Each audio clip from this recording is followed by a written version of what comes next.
look. We've made our design. We've placed the implants perfectly. We've reconstructed the bone, we've reconstructed the tissue. Now we're delivering the crown. Let's look again at some of these factors. Dr. Lin described occlusion. We're going to continue to look at occlusion because that's what matters. But occlusion matters. So let's take a look at this. So, it's okay. They're lost. They lose. So, here's what it's important. I believe that you need a radiograph to check the seating of an abutment. And the reason I believe you need a radiograph is because we have been advocating the placement of the implant platform below the crest of bone. If the implant platform is below the crest of bone and the restoration has more emergence profile, wider profile than the healing abutment, it is possible that the abutment will not seat because it hits the bone. So in working with a laboratory, what I recommend doing is sending a radiograph of the implant before they make the restoration to make sure that they do not increase the emergence profile and prevent the crown from seating.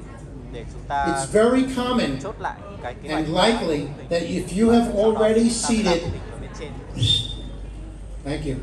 I'm a professor from the old school. I have a laser pointer, very powerful, and it like that.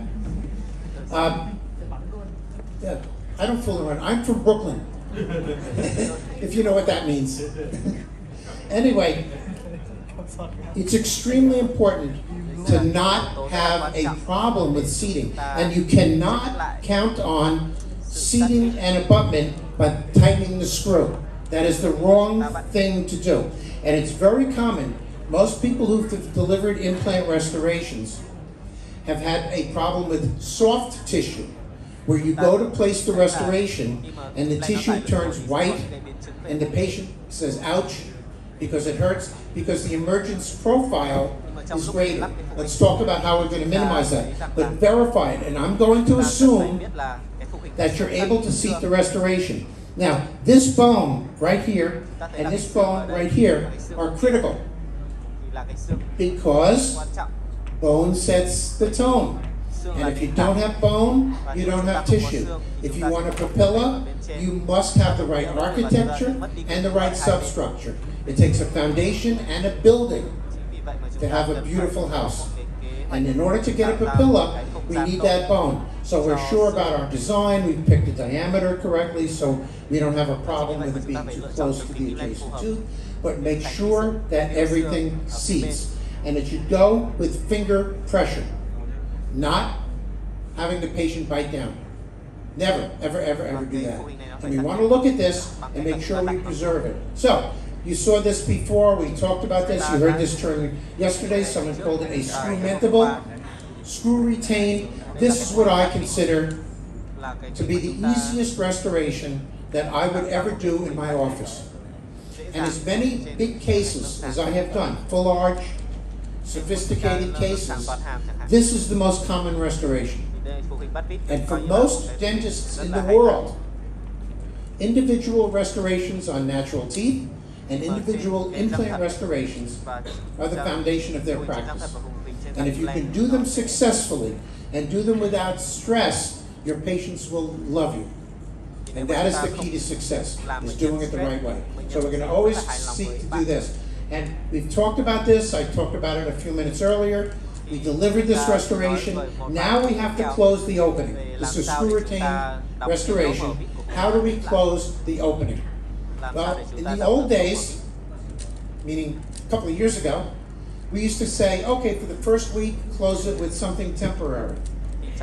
Maybe on a full arch case we would do that. Some people use polyvinyl siloxane, some people use temporary cement, but for single unit restorations, most people will close the access opening the day of delivery with a composite resin. Because the ability to reopen it is not that critical.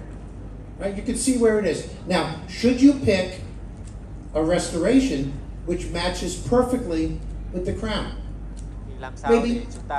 Maybe not. I wouldn't worry so much if it's slightly different. Patient's not going to notice, but you want to be able to find it again later. A trick, if you can't find it, if you have perfect eye and you pick a color that matches perfectly, all you need to do is take a metal instrument and run it across the occlusal, and when it hits the composite resin, it'll make a mark. An Explorer or a periodontal probe will make a mark on the composite resin. Khi mà các bạn muốn tìm lại lỗ vít, khi mà các bạn chọn cái màu composite nó quá là trùng hợp với màu của phục hình thì các bạn có thể làm châm để lướt qua cái bề mặt nhai, và khi mà gặp composite thì nó sẽ để lại cái dấu. Where do you get the Teflon tape? We go to the store that sells plumbing. The Teflon tape. I think they sell it medically pure. We buy it and disinfect it. Chlorhexidine, sterilizer, autoclave, but we use Teflon tape. In the old days, we used other materials. Cotton was a big one. If you've ever used cotton and taken it out after it's been in there for a while, exactly. It's a check for how good is your nose. It's terrible smell, which tells you that everything leaks. Every junction leaks. So we use something inert to do that. Some people use gutta percha, which is endodontic material. I recommend not doing it. I recommend using composite resin with Teflon over. Teflon with composite resin. Thầy khuyên chúng ta nên sử dụng Teflon to remove và the Teflon composite để tape, che lại cái lỗ bằng vít. if you ever have to go back later and do it, I use an endodontic file or barbed roach, and I take a cotton pliers and just bend the end. Châm nội nha. Then if you take out the composite and push on the Teflon and go like this, it comes right out. If you try to take it out with an instrument, you will break the instrument. I've done broken many instruments. My assistants won't let me do it anymore. Right? I just recommend if you use the endodontic instrument to put some dental floss on for safety. Việc sử dụng chỉ nha khoa để đối vào cái đầu khai để chắc chắn một điều chúng ta không có gây ra các cái tai nạn liên quan đến khai rô. It doesn't matter. Let me tell you what I do and why I do. My office in Georgia has 7 dentists. With 7 dentists, you can imagine how many choices we would like to have. Every one of us wants to do it differently. We had too many products. We decided to make it simple and make it easy. So we decided to pick one brand, one company, and we picked 3M. It could have just as easily been Ivoclar or GC. Right? Excellent, excellent companies. One is not better than the other. But whichever one you use, when you close the opening, you want to use a composite resin which has high opacity. Because otherwise, you will close the hole, it'll look very nice, the patient will come back, next time you see them, that composite resin will look gray. Nếu mà các bạn sử dụng các loại composite mà không cản quang, composite trong ví dụ như translucent hoặc là có cái màu men răng, bệnh nhân sẽ cảm thấy là sau khi lắp xong và về nhà bệnh nhân soi thấy cái việc ánh lên của cái màu xám từ cái lỗ băng vít qua cái composite mà không cản quang. Many cosmetic choices, but technically, one composite resin is very similar to the next. It's a matter of personal preference. Do you like the way it handles? Do you like the colors? Lựa chọn composite tùy các bạn. Whatever you do for these, I recommend you close with the bottom. So, remember this guy from an hour ago? And you remember this? Chúng ta quay lại ca lâm sàng đã trình. Now let's talk about contact areas. Chúng ta sẽ bàn về việc tái tạo lại cái điểm tiếp xúc bên. Some of you may recognize this photograph, this kind of photograph. That's from CEREC. And I learned a lot about interproximal contacts doing chairside milling for CEREC crowns. A crown, a natural tooth, has resistance to dental floss. We all know what that feels like when you take the dental floss and go like this. You all know what that feels like. And the way it happens is that the tooth or the crown is actually larger than the space. It's larger by about 50 microns. It's about 25 microns on each surface, and the flexibility or the compliance in the periodontal ligament presses upon the adjacent tooth. And when you deliver a crown for a natural tooth, what happens is you push in the crown and you push it down, and when you push it down, it moves things. It moves the adjacent teeth. Now, for a natural tooth, let's imagine that tomorrow morning, instead of doing implants, we do crowns. And we do a crown on a first molar. And we have shaped the tooth. Now we have the crown. We're going to put it in. What happens when we put the crown on the tooth and push down with our hand, our finger? The tooth in front moves a little bit to the mesial.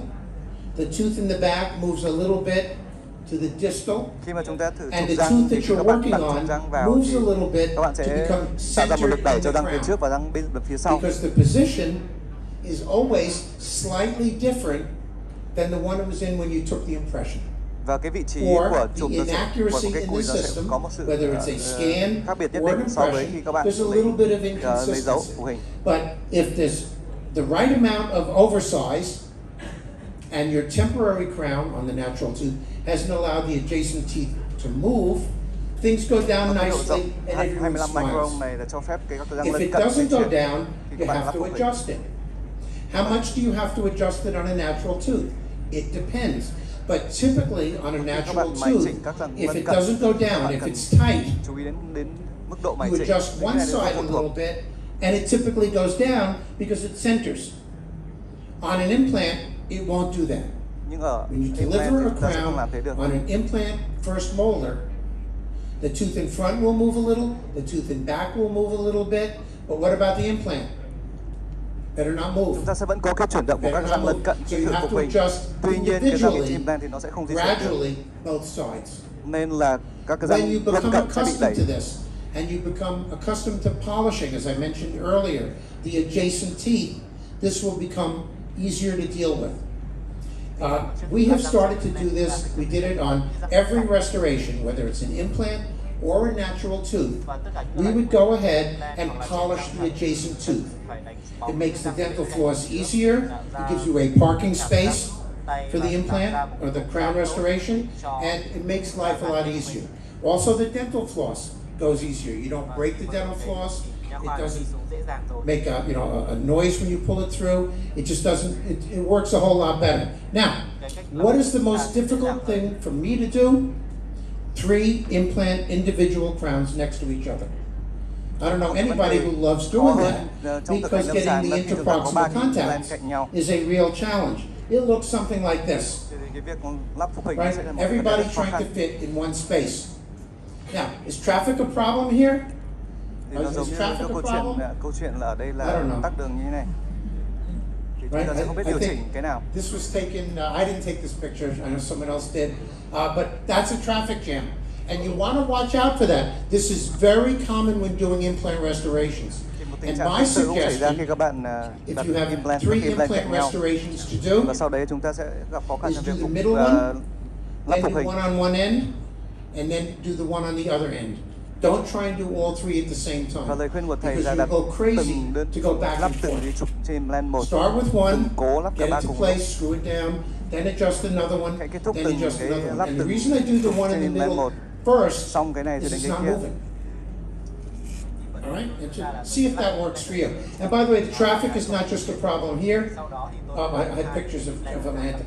This is what it looks like. This patient came to our office.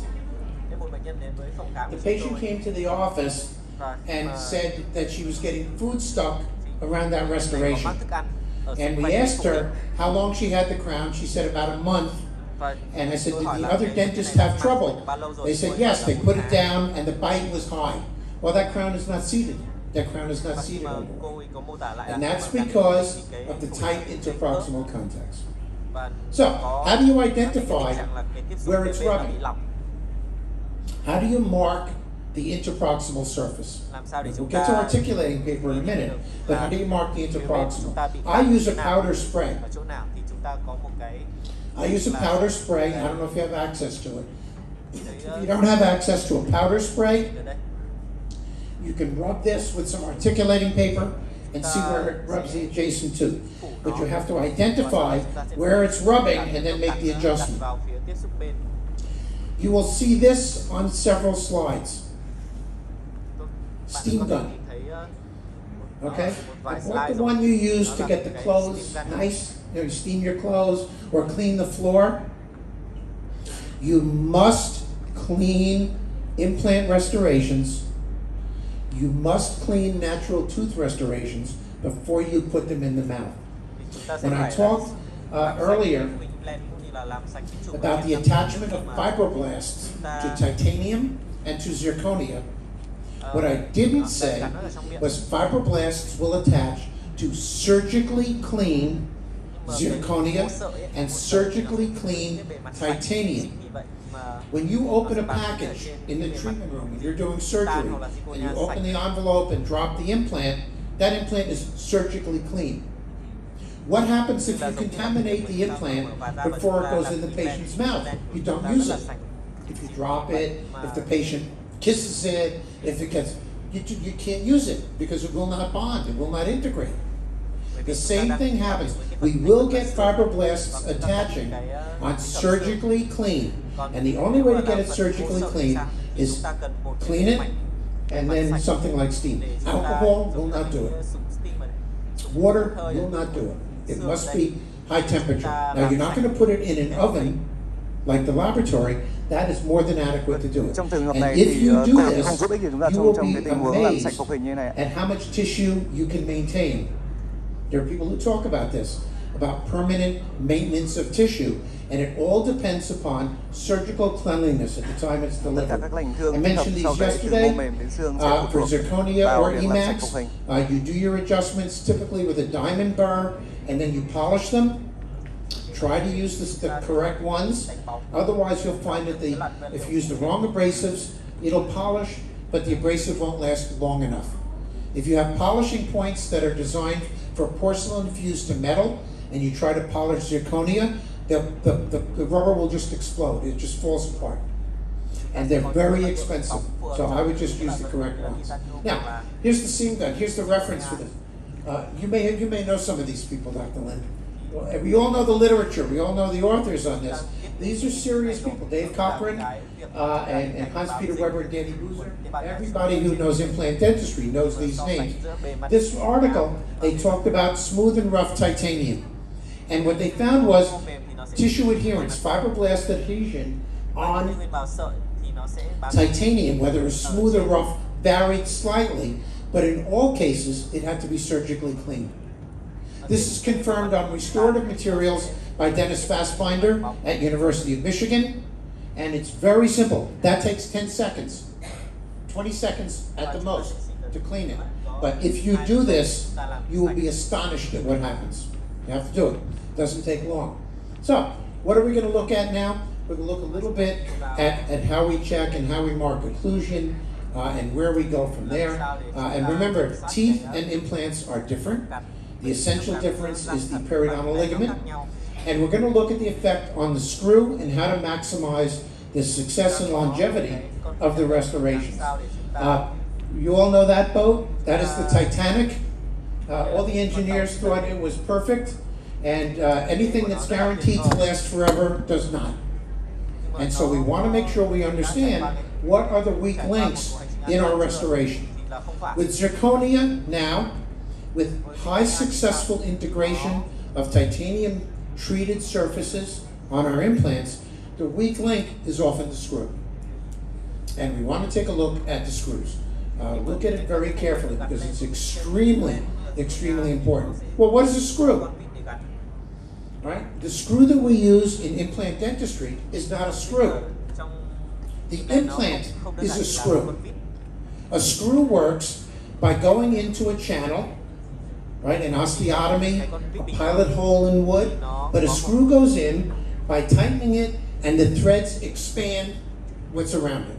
In the case of a dental implant, the primary stability comes from the hole being smaller than the threads of the implant, and the implant expands the walls compress, we have elasticity on bone, and that's what gives primary stability.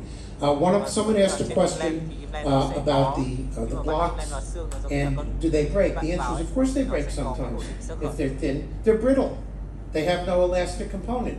the collagen is removed from those bone blocks, so there's no give. So of course they're going to break if you're not careful when you screw them in. But a screw works like that. A bolt works very differently. Bolt has a bolt and a nut. And what happens is you put two things in between and tighten that nut down and crank the nut, and it compresses two things. That's how bolts work. And the screw of an implant is technically a bolt. And if you want to be scientific, I hate to be the engineer here, but if you look up on Wikipedia, this is what an implant is. It looks just like an anchor that you put in concrete. It's called a bolted screw joint. And what happens is you screw it down and it compresses. And that's what happens. The threads on the inside of the implant and the threads on the outside of the screw engage, and you clamp your restoration, meaning your abutment, onto the top of the implant. And what holds it in place? The stretch that you put onto it. And that's what's critical. Now let's take a look at this, because this very little thing is the difference between your happiness and your not happiness. So, what are we measuring torque? We'll talk about torque in just a couple of seconds. What is the recommended torque value? Well, for the implants that we were using today, this week, they're the Zimmer family, and they get tightened to 30 Newton centimeters. If the recommendation is 30 Newton centimeters, is it better to do 30 or 35? 30. Is it better to do 30 or 25? 30. The recommended torque is the torque to use. You may hear from people who say, oh, I don't want to stretch the screw too much, I don't want to damage something, so if they say 30, I do 25. Wrong. Do 30. Some people say, if 30 is good, 35 is better, I feel like the Hulk. Don't do it. Do 30. Now, has anybody ever bent a paper clip? You know a paper clip? Or a piece of wire. What happens the second time you bend it? Is it the same? No. If you try to straighten out a paper clip, it has a bend to it. If you try to straighten it out, what happens to the bent area? It stays there. Because the metal says, I remember, you moved me. And it says, take more force, but I'm going to move somewhere else. The first time you tighten a screw, an implant screw, to 30 Newton centimeters, you get the ideal clamping force for that system. If you remove it and put it back at 30 Newton centimeters, the screw says, no, I've been stretched already. You can stretch me to 30, but I won't be as strong. Oh, you want to do it again? I'll break. And that's what happens. So these screws are designed to give a predictable, ideal force one time. So I do not reuse these screws. Which means when you're trying in your restoration, make sure you like it before you tighten it. When you tighten it, you own it. If you follow what I'm saying. So I say push with your finger, tighten gently, evaluate, and do everything. Then tighten it. One time. Then tighten. We're going to talk about how to use the torque devices in a minute. Other systems have different numbers because they're engineered differently. The alloy is different. There are other companies, I think Nobel is 35 or 32, Straumann is 32. I mean, they're all different numbers. Use the recommended number. That's the bottom line for this. Now, again, what happens is, as you tighten this, it stretches. And that's what's holding everything together. If the crown moves and the screw gets a little bit loose, what happens to the clamping force? No good. You lose the clamping force. The restoration will come loose. If it wobbles too many times, it breaks. So what do you tell the patient? If you think something is moving, I need to see you as soon as possible, because you can fix it before the screw breaks. And you can fix it, so do that. We're going to talk about how to avoid it, but you can fix it. Now, what is torque? And this is the problem. Sorry to put the math up. I don't know if anybody likes mathematics. I'm an engineer, I have to have one formula. And the reason I put this up is so you understand why it can be misleading when you look at these numbers. Torque, which is this letter, tau, Greek letter tau, is force times distance. If you do automobile repair, You use torque all the time to tighten parts on an automobile, spark plugs, body, on an airplane. We use torque all the time. Different measurements, but we use that all the time to measure the tightness of bolts, the stretch of a bolt. So it's force times distance. What does that really mean? Let's take a look at what this means. The clamping force, meaning the screw elongation, is the difference between the energy that you put in by tightening it and the friction between the screw and the implant. So, for a given material with a certain stiffness, the tighter you make it, the more stretch you get, minus the friction. And that's where the difference is between companies, the metal and the friction. And you have to be very, very careful with whatever system you use. Whatever system you use, if you use the tapered screw vent, if you use another brand, whatever brand you use the screw made by that manufacturer if you want predictable results. If you don't use the screw made by that manufacturer, you may not get the results that you want. I recommend not switching. So, let me see if this plays. Do I have to? Let me see if I have to play this from over here. Một điều quan trọng thầy nhấn mạnh là khi mà chúng ta gắn sử dụng bình bắt vít thì các bạn phải dùng cái vít mà đi theo bộ của hãng để các bạn có được cái kết quả tiên lượng được và kiểm soát được, không sử dụng các cái vít khác.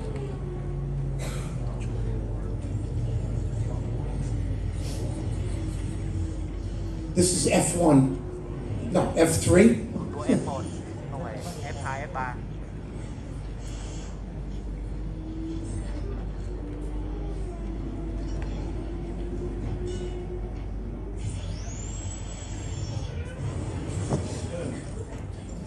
You want to be careful to get the right amount of force, right? You're not going to do that to the patient, but you can break a screw.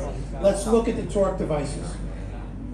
So, torque devices come in several different forms. Each one has a good point, each one has a not as good point. I like these kind of torque devices. I like the ones that the bar bends a little bit. And the reason I like it is because it does not need to be calibrated. The other kinds of torque devices are spring-loaded or friction, like this, or electric. Okay, they can be accurate.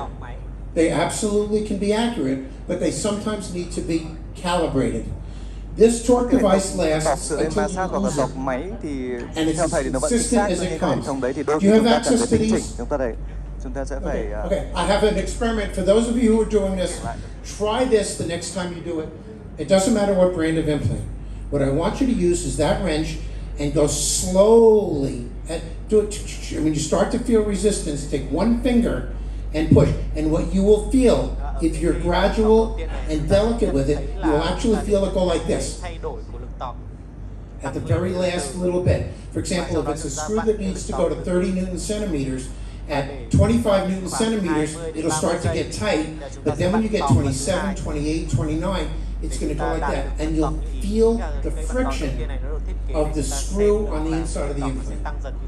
And you'll know when you get to that point that you've reached it. Now, in the literature, some people say that you have to torque twice. Have you heard this? Một vài người cho rằng thì chúng ta nên bận torque 2 lần. Very interesting question. Why? Vấn đề là tại sao? What is the scientific evidence, or what is the genesis, the origin of that recommendation? It turns out that the original screwdriver for titanium implants was made by Brandemark, and it was an electric screwdriver, and the sensor was not that accurate, and so the first time it registered 32. It wasn't necessarily 32. So they told you to wait a few seconds and then torque it again to 32. That's because the motor wasn't accurate. If you use the bendy bar, vấn đề với các hệ thống as soon as you hold it at the torque, thì đôi khi you're cái done. sensor nó You don't sẽ have to không do chính it xác twice.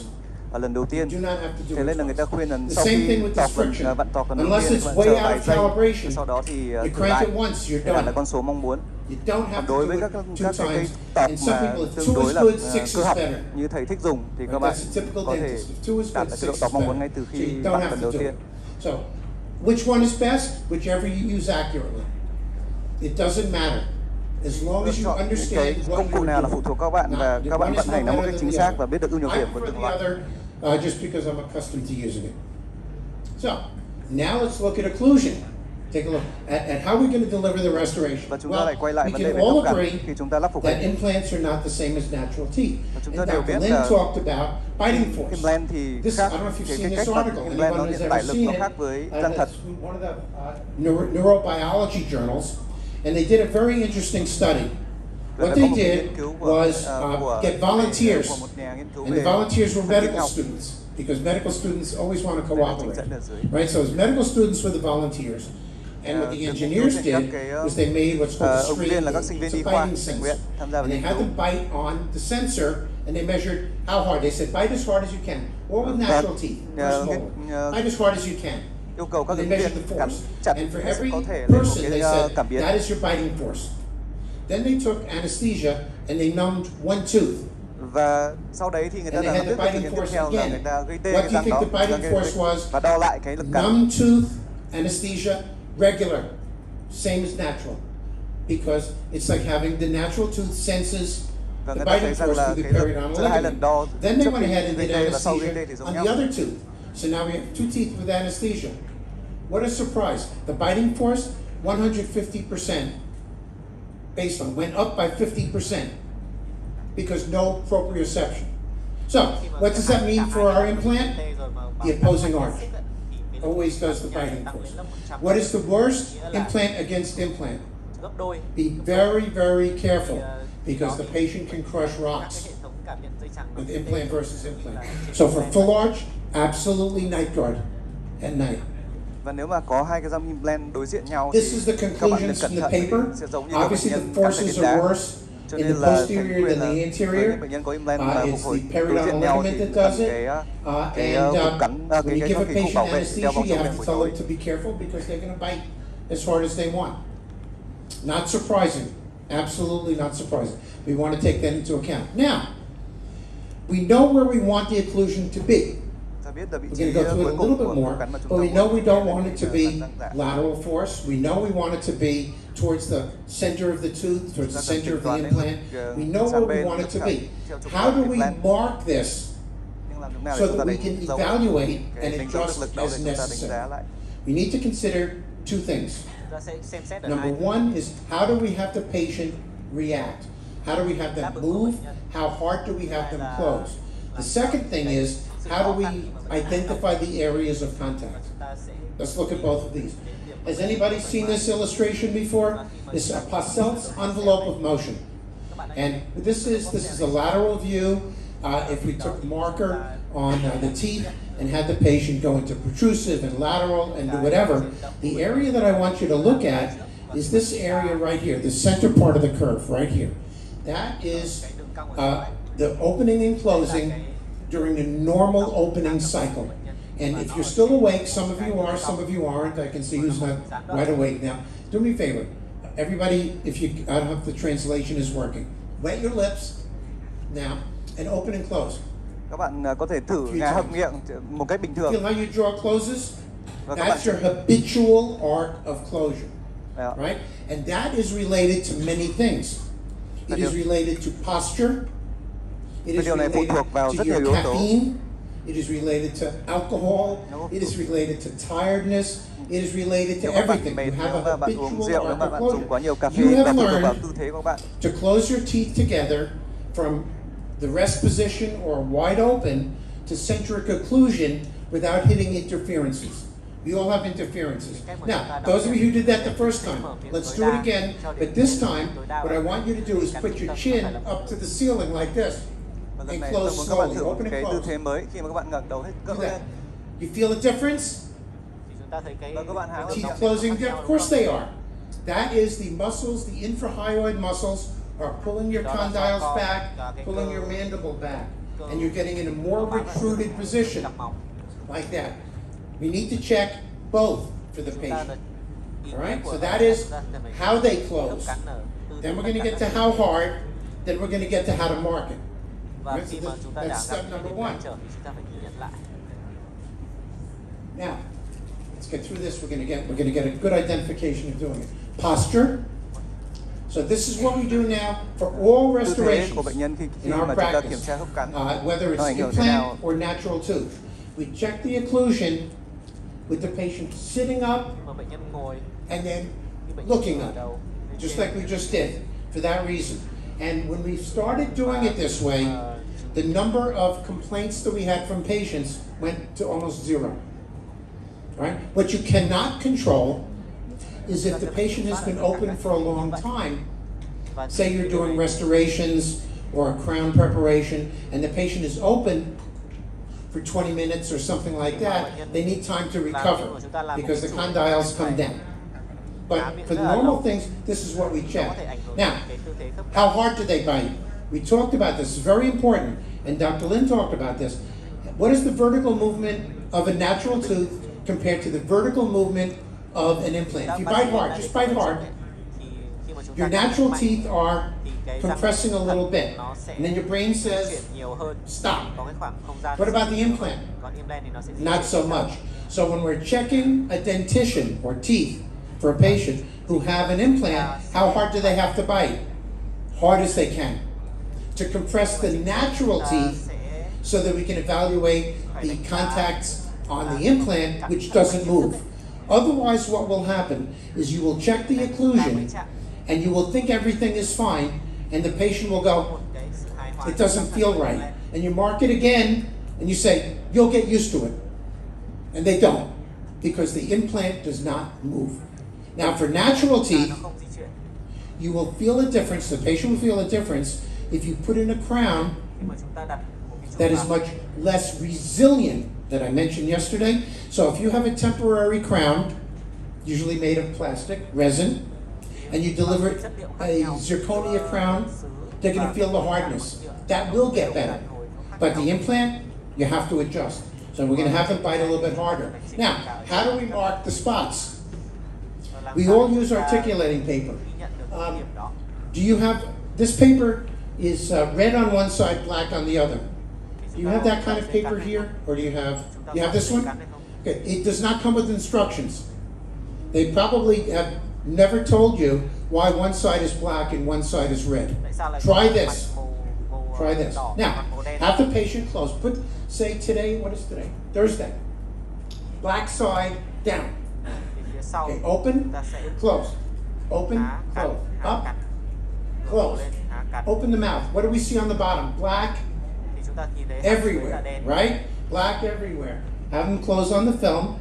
Ask them to open. Take the film out and have them close again. What do you think happens? The red is now on the top teeth. The red marks the lower teeth with no distortion. Those are the areas of occlusion. It's one of those things, when you try it, you'll go, ah, it makes sense. Right? That's why there's two colors. Oh wait, you want to take a picture? Okay, Professor, you got a picture. Good. Try that. Now, what if you don't have this paper? What if you don't? What if you only have this kind of paper? Right? They're fine too. Articulating paper is ink. That's what matters. And your goal is to get the ink on the opposing tooth. You all know what I'm talking about. It smears, you can't read it. If you try this, this is how you do single color film. Close on the film, open, wipe off the marks on your restoration, have the patient close again, the ink from the opposing tooth now will mark your restoration with no paper. That's what you adjust. Everybody okay with this? Try it, you're going to like it. It really makes life a lot easier. Okay? Okay, now we can go ahead. Now, oh, look at this. This is, I'm using, oh, this is a shame. I can't, this won't work. This is because this is why I don't want to use that different, it's different fonts. We'll go to this crown. Let's do this. Okay, so here is my crown, the one I had before. Here is my screw, right? Very easy to identify the direction of tightening, correct? Which direction, if I tighten the screw in here, which direction? Right? Everybody's okay with that.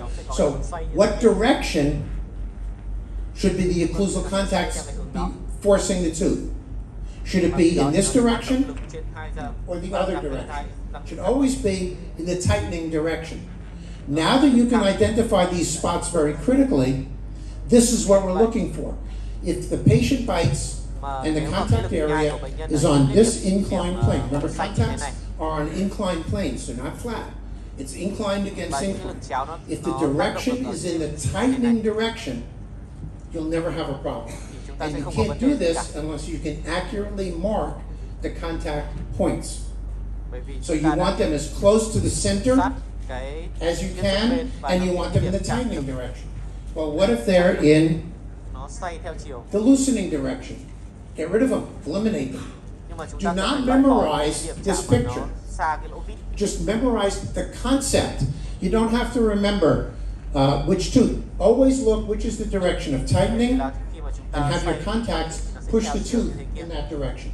Anterior the same way. Các bạn không cần phải thuộc If I'm cái working on bức ảnh này, right chúng ta chỉ central cần nhớ cái nguyên incisor, tắc mà nó tạo ra cái lực tightening tỏng is this way, để correct? nó lỏng cái con vít ra khỏi So I want phục hình. contact on the mesial Thì cái màu incisor. xanh là những cái vị trí mà có điểm chạm khớp, nó sẽ giúp chúng ta chống lại cái việc mà lỏng vít. Còn ta ngược lại những cái việc màu, những cái chạm khớp màu đỏ, nó sẽ tạo ra cái lực tỏng mà dùng khiến cho cái vít phục hình của chúng ta nó sẽ bị lỏng ra. Straight protrusive. Always in the tightening direction. Never in the loosening direction. Right? I know you like that. Yeah, but that makes sense. And trust me, it makes a difference in the long run. Now, Dr. Lin talked about this in the same article on the force when you change the cusp inclination, the inclined plane on molars, you get more lateral force with a steep cusp and less lateral force with a flat cusp. And these are the numbers, the same article that Dr. Lin talked about. These are the forces that's transferred to the restorative screw. Every 10 degrees, significant change. Makes a huge difference in the force. So posterior teeth with implant restorations should have shallow cusp inclines. They look like 10-degree denture teeth if you're used to denture tooth setups, 10-degree denture teeth. And this will keep things from breaking and things from moving. Very, very, very, very important. Teeth and implants are very different. Cái răng và cái implant nó di chuyển, nó có khả năng di chuyển khác nhau. Okay. Now, consequences. This patient came to my office, said that he had been to another doctor, and those are two implant crowns. These are implant restorations here and an implant restoration there. What do you think is going on? Look at the buccal contour of those crowns. What happens when that patient, that's his left side, what happens when he goes into left lateral excursion? What is the force on this Các bạn hãy cusp? tưởng tượng ra khi mà bệnh nhân vận động hàm dưới sang Really bên bad. It trái was so bad thì chuyện gì xảy ra với các cái phục hình trên implant này ạ? Đặc biệt là phục hình răng nhỏ, trên just răng hàm nhỏ. completely cracked Và off đây his là hậu quả zirconia abutment. là If cái it had been zirconia a abutment nó đã bị titanium vỡ. abutment, he probably would have lost the implant. The buccal bone probably would have failed. So, two things to learn from this. One, don't do that. The other is, remember I said yesterday, the weak link, that's where it's going to fail. And make sure it's something you can fix. Right? We want to engineer it. This is extremely important when you put all these things together. So, I'm going to finish up with one more slide. I started yesterday with a quote from Albert Einstein. Here's another quote from Albert Einstein. Actually, no one is sure if Einstein said this, but they say that he said this. So it's attributed to Albert Einstein. If you have a bad result, figure out why and change it. Don't make the same mistake. If you're doing occlusal adjustments over and over, change the way you evaluate it. If you're having problems selecting shades, figure out how to take shades. But always, always, always do that in your personal life as well as your professional life. So, I just have one observation on digital dentistry, and that is things change, and I'll show you what I always thought it was. I thought this was digital dentistry. That's my idea for digital dentistry. I encourage you all. I'm very, very comfortable being with dental students. I did it for the majority of my life. I miss it terribly, missing the university. But I encourage you all to take advantage. I was going to say take advantage of your professors. Don't take advantage of their knowledge. Take advantage of learning. You will never have a better opportunity to learn học than while you're in school. thầy không nói rằng lợi ích của các And I giáo will sư guarantee you tận dụng that cái you will hiểu have biết, some cái kiến thức regrets của các that thầy you cô did not make the most of your learning opportunities. và trân trọng những cơ hội Education mà học hành. is a buffet. I don't know how to translate that word. You know, buffet? Và You pick as much as you want. The more you và kiến pick, thức the nó more you giống eat. giống The như more you buffet chúng ta vậy. learn, the smarter you are. Các bạn có thể It's có nhiều lựa never chọn going to be và việc easier của các to bạn là learn học càng than nhiều càng here tốt. at the university. You have very good professors. You want to take advantage of all the learning opportunities and make the most of it, because it gets much more difficult when you're not here, right? And if there's something you want to learn, believe me, they'll want to teach you. Everybody likes interested students. So take advantage of the learning opportunities. I encourage you all, things will be changing. So I will take any questions now. Doctor, if you want to have any, moderate, if there are any Các bạn có muốn questions. hỏi thầy câu hỏi nào không Any ạ? questions from the Có câu hỏi audience? nào không ạ? Or did I put you all to sleep? No. Các hội thảo viên có câu hỏi là đặt cho thầy không ạ? Or questions from my colleagues, for the team. By the way, did you notice to me it's very interesting. We discuss among ourselves. Dr. Town is from Texas, Dr. Kim is from New York, Dr. Lynn is Philadelphia. I'm from Atlanta. But you see how consistent, the consistent message? People who understand the literature and the evidence, we all end up doing the same things because it works. It's the right thing. We did not coordinate before we started, but we are all consistent. Dr. Coletti too. We all do things the same way because it works. Any questions from anybody? Yes, she has a question.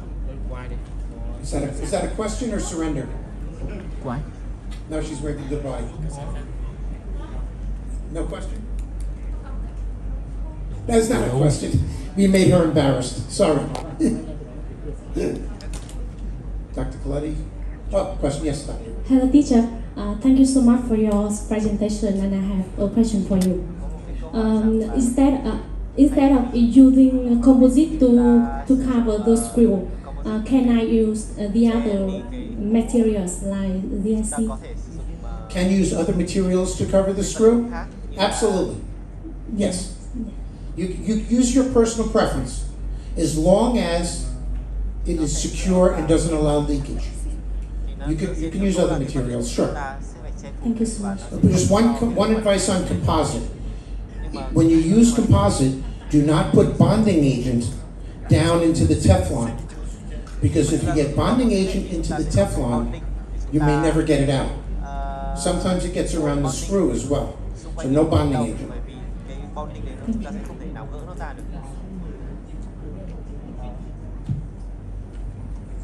Are there any other questions?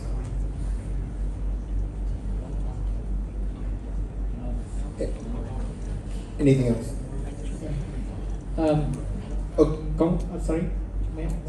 Before we wrap it up, I'd like to turn it over one more time to my remaining other 4 colleagues, and I'm going to have give their last final words of anything they want to say last words of advice before we depart and say goodbye.